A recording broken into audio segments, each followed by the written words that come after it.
Hey there, ladies and gentlemen, and welcome back. I'm your host, PattSun, and today we're gonna be taking a look at r/Surviving Infidelity, where OP proudly displayed his shiny, solid metal spine. Let's begin. I'm at a loss as to what to do with my wife. Hall pass request. Posted by Reddit user Throwaway to get the RC.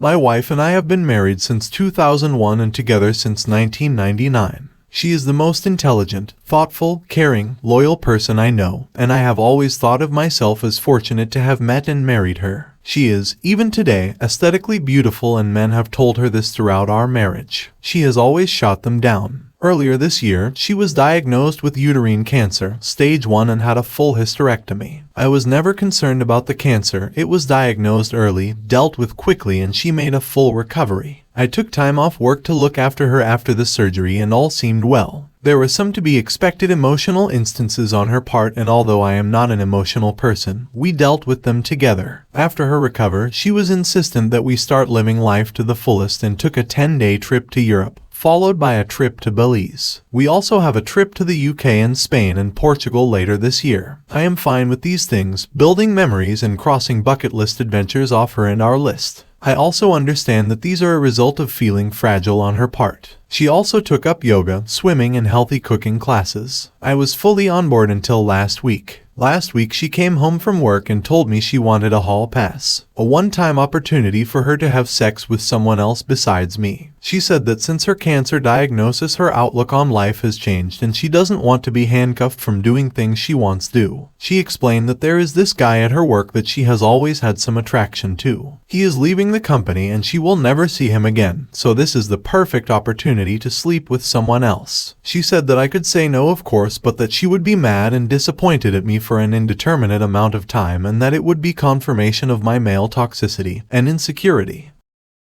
That's stupid! You're stupid! Stop being stupid! I don't consider myself to be toxic, and if not wanting your wife of 20 plus years to have sex with someone else is insecure, then I guess I am insecure. I told her that I appreciated her talking to me about this, but approval via coercion is not approval. I also said that I do not appreciate her language in describing my, as of yet, unknown reaction to this very large issue that could affect the rest of our marriage and life. I got up in the morning. She basically said that she was sorry for putting such a large decision solely on my shoulders, and that to help she was taking the decision away from me. She booked a hotel near where her coworkers are having a party or send-off for this guy, and she would spend the night there with him and hoped that I would be here when she got back. That she would answer any questions I have about the night after it happened, but not before. She will not tell me who he is or anything about him because she knows me too well, and that I will dwell and obsess over him, and that would make it too real for me, which is pretty accurate. Her point of view is that the less I know the better, which contradicts the offer to tell me anything I want to know after it happened.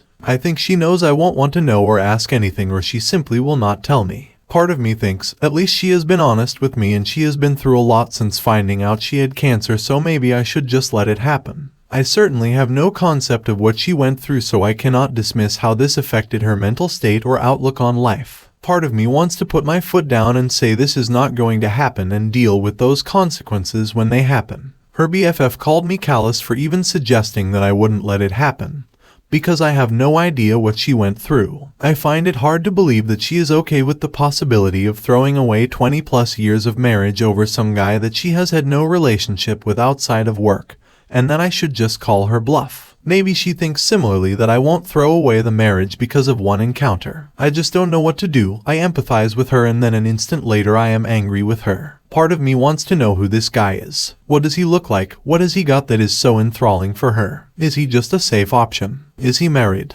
Does his wife know? Would I be a callous asshole for saying no? What can I do besides walking away? TLDR. Wife battled cancer, won, but now wants to have one night with a soon-to-be former coworker, and I have no say in the matter. Accept it or destroy 20 plus years of a great marriage. And now for OP's first update. I received a ton of advice that I couldn't possibly respond to. I do appreciate the people who took time to offer advice in the comments or via PM. It has been an exhausting couple of days. I was hoping that my opposition to her plans would give her pause, but unfortunately that did not happen. I said I am a hard no, and I am not sure how I will feel about you if you go ahead with it. I was met once again with "this is for me, it will be one time. What can I say to help you deal with it? You'll get over it. We were meant to be regardless of the situation. Remarks leading up to Sare. She left Sare ostensibly to meet her coworkers, but in reality, fuck the guy. I asked her to text me when she was leaving for the bar, and when she did, I asked her if she was really going to go through with this. After her response, I am not answering any more questions tonight. I will see you tomorrow. I blocked my wife. Then I did something either stupid or brilliant. I went to the bar where the get-together was happening. Well, not the bar, but a transit bench across the street. I waited for a long time. It was running through my mind the leading up to this event that I need to know who this guy was, maybe to compare myself against him, to see what he had that I do not. It was driving me crazy not knowing who he was and what was so special about him that she would ruin a marriage for. After what seemed like eternity, a woman that I recognized from my wife's office left the bar and got in a cab. Soon other people started filing out and a whole group came out and people were hugging a man and shaking his hand. I assumed that I had my guy. I didn't see my wife and had a brief thought that maybe she called it all off. I unblocked her and there were no messages. Everyone said their goodbyes and left. Dude was standing outside for a few minutes and then my wife came out. She looked around, took his hand and started walking away together. Of all the emotions I went through, trepidation, sadness, anger, it was disgust that really encapsulated the event for me. This guy was short, fat, and bald, all the things I cannot compete with. Ultimately, I felt like a pervert for watching from a distance. I followed until they got to the hotel and then turned around and went home. I woke up Sunday morning and put a lock on the master bedroom door. I moved her things to the spare room and left a note asking her to find other accommodations as quickly as possible. I visited another friend who is a lawyer, and he gave me some sage advice and a couple of recommendations for divorce attorneys and made the introductions. My wife had been calling me numerous times since around 11 or so. Once blocked, the calls go to voicemail. I listened to the first couple but felt nothing but some satisfaction when she couldn't get through to me and she was obviously becoming concerned. I didn't want to go home but I left in such a hurry that I didn't plan an overnight properly. I got home around 9 and as per my buddy's advice, I recorded the interaction. I was halfway up the stairs when she came up from the family room asking what was going on. Could we talk? I thought we talked about this. I just answered with I am not interested in discussing this tonight and went to bed. After not getting a response from me through the door, she left me alone. I feel kind of like a child for not talking with her and shutting the door on her, but I just couldn't look at her. Monday I got up and ready for work. She was waiting for me and asked if we could discuss getting back to normal. I said, "You have been doing all the talking for the both of us for the last week. Why don't you continue?" and left for work. I have an appointment with the attorneys my friend recommended for this week. TLDR, she went ahead with it. I am actually more disgusted by who she chose than the sex itself, if that makes any sense. I asked her to find somewhere else to live. And now for OP's second update. My lawyer wasn't available for a few days, so I was faced with the reality of having to live with my wife in the interim. I really didn't want to go home and have any discussion, let alone a discussion about our relationship. When I did get home, I was basically ambushed by her friends and my mother-in-law. Instead of taking the remorseful approach, they decided that a full court press was what the situation warranted, and I was basically berated by them. The BFF was definitely the ringleader, but all of them decided to say such things as, "She's been through a lot. You don't know what she's been through. You have no idea what it is like to face something like this. This was a one-time thing. At least she told you she could have hidden it from you. She will never see the guy again. And my favorite, you are an asshole for what you have been putting her through these last couple of days." I listened with a dumbass smirk on my face, and when there was a lull in their fury, I asked if they were all done now. Then I asked my wife if there was anyone in her circle of friends or anyone else that she forgot to tell about this. I quietly informed all of them that I was going to sit down with their husbands and tell them about how they verbally abused me, shamed me, and tried to coerce me into staying with a cheater. After I told them to leave, I said that I had no say in entire event, and so they have no say in whether I stay or not. My soon-to-be ex-wife sort of apologized. She said that she regretted the entire thing. I said there is a difference between regret and remorse. You regret what happened because of the cause and effect. You have regret because your life will never be the same. Our relationship will never be the same because you are wholly and willfully unconcerned about me and what I wanted. She asked if I had any questions that she would answer them now, no matter how disturbing. I said that the one question I do have is why. Not necessarily why this guy, why this low-end unattractive, unfit guy, but why someone else in the first place. She said that the cancer scared her to her core, she felt like she was rushing toward mortality and stepping out of that tunnel was appealing.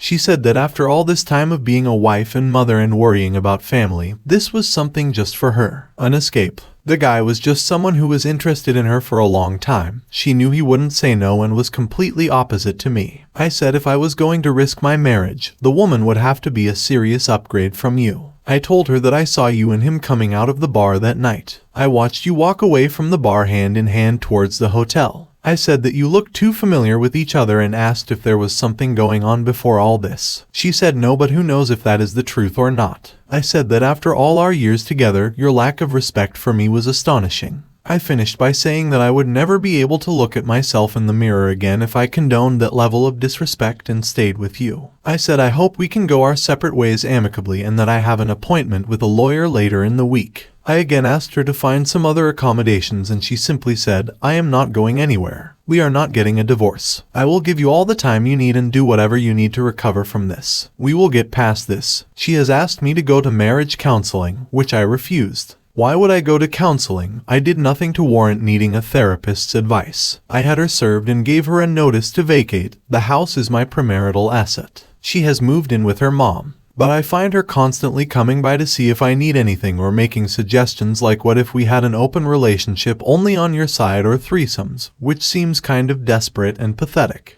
Rebuffing her constantly and telling her she has to call to ask permission before coming by and finally seems to getting through to her that there will be no us going forward. She has said that she will drag the divorce out for as long as possible, but so far has been compliant. The worst part of all this is telling my daughter that we are getting a divorce and why, followed closely by her begging me to give her mom another chance. I am not sure I would have been afforded the same consideration if I was the one who was cheating. TLDR, a lot of unkind things were said but she has been served and has moved out. Divorce is next with me hoping mediation is reasonable and I don't get screwed in the end. And now for OP's final update. There is not much to report. We are in the process of getting a divorce, however where we live, we must be legally separated for 1 year. My soon-to-be ex-wife has said that she will give me whatever I want in the divorce if I agree to attend marriage counseling. But I am not interested. There was a bit of back and forth while we worked out what separation looks like in everyday life from this point forward. As a result, we have only just agreed to the confines of the legal separation. So as we move towards defining the divorce language, maybe my stance may change. The house was a premarital asset, so she has no claim to it. The only things she could go after are my pension, vehicles and vacation property, but I would counter that she has lived rent-free for 20 plus years and has her own money plus inheritance from her father. I may have offered a top-up in retirement as she was a stay-at-home mom while our daughter was young.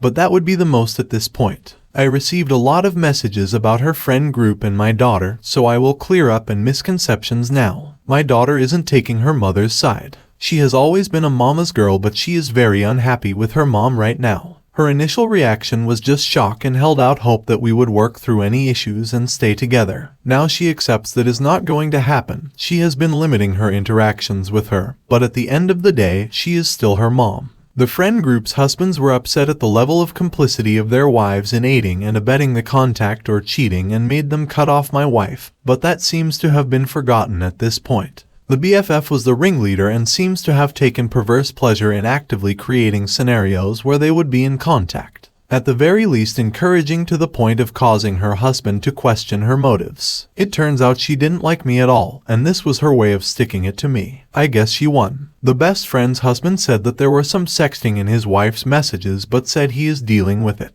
We did meet up with him being apologetic for his wife's complicity, but it is not his fault and just want to move on. I have decided not to date anyone for a while. I will not be getting married ever again. So that is it. I doubt I will post again unless she wins the lottery and I find it my heart to forgive her. Imagine beating cancer only for you to nuke your marriage and destroy your relationship with your daughter, and then you get to live a lonely, miserable life. What a complete fucking donut. As for her BFF, I hope sticking it to OP was worth seeing her best friend go through a divorce and with her family ruined. What an evil bitch. Viewer support is the best way for me to remain independent and continue bringing you these daily videos, which will always be here on my channels for you to watch absolutely free. So please consider subscribing to me on Rumble and on YouTube. Both will be linked in the description box down below. Thanks for listening, everyone. If you even somewhat enjoyed today's story, make sure to give this video a thumbs up, and if you really like it, consider subscribing to PattSun to never miss a future upload. Stay strong.